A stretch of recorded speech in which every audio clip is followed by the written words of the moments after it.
Hello, this is Sophia, also known on YouTube as True Red Angel. And this is Becca, also known as Becca Bug. And this is the beginning of the second shooting set for our new show, which hasn't yet been given a name.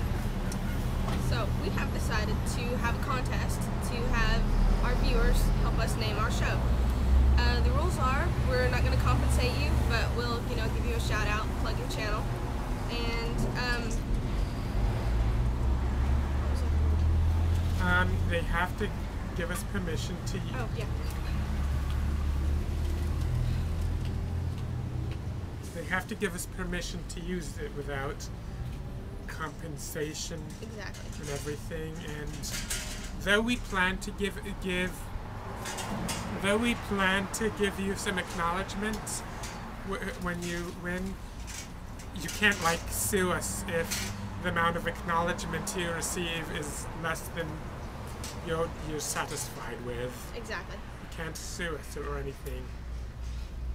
Okay, so what are we going to talk about today? Nor can you take any other action like trying to do anything against us, because just trust us. Well, let's see. One thing I'd like to talk about is you know how sometimes you read the food labels in an ingredient and the actual recipe for the food, as far as the ingredients are completely vegan, but due to the machinery it's processed on, it can have trace amounts and this and that, Right. which aren't vegan. It has food has shellfish and nut allergy warnings processed on. Yeah, and often, many times I've seen it where it says this product was made due to the facilities this was made in, may have small amounts of milk or whatnot. Right.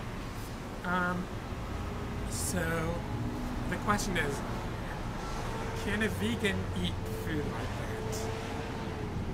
What do you think? Well, the thing is, I may have mentioned this to you before, but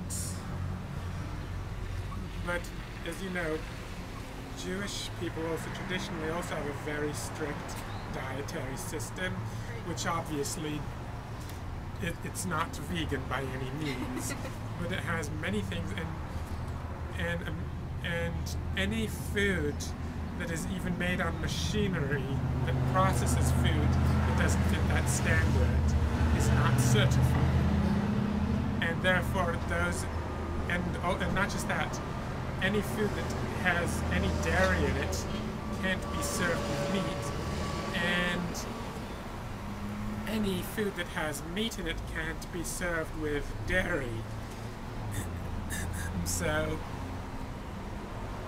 basically that, of course, food that is eligible for being served both with meat and with dairy isn't necessarily vegan, because it can still have eggs, which Right. Jewish law allows people to have both with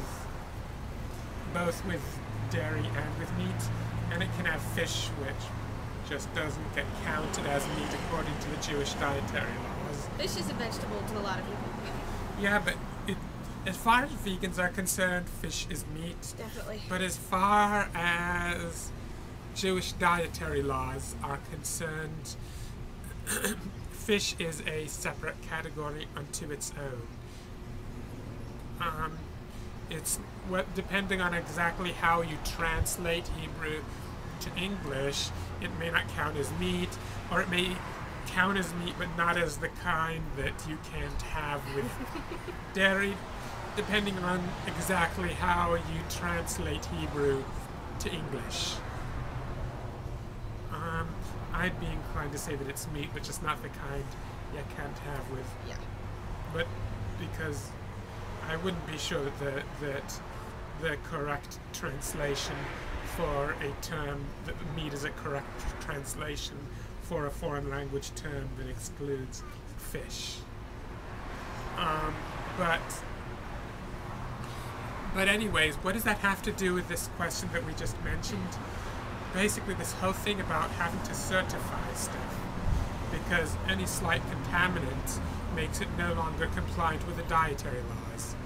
However, there's a special set of rules for Jews who are traveling from places that are not near where they have access to properly kosher foods.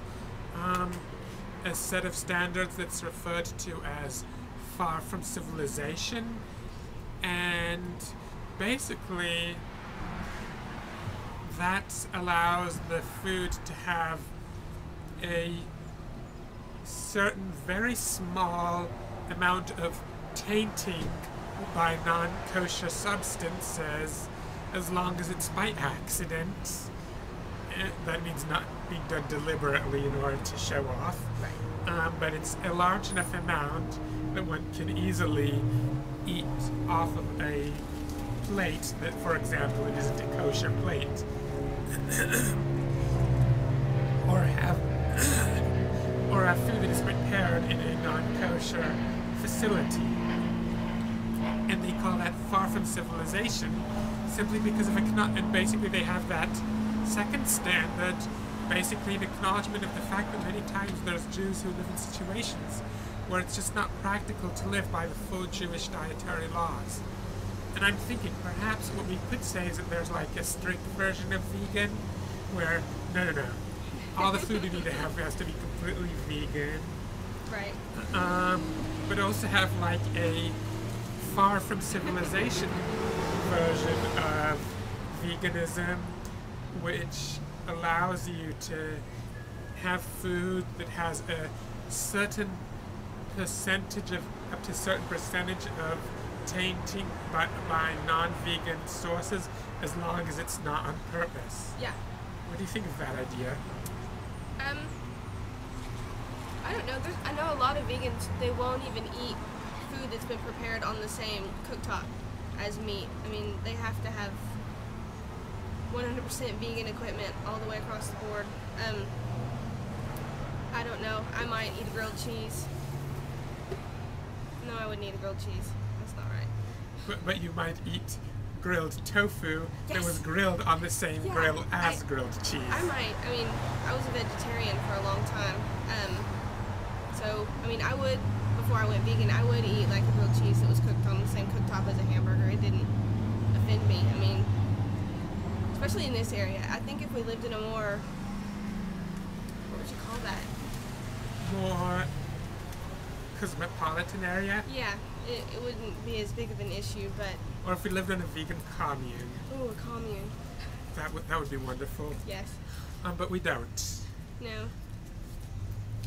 Basically, I wouldn't be able to eat out anywhere if I was completely 100% militant about it. And It would also be very difficult to find food to stock your home with.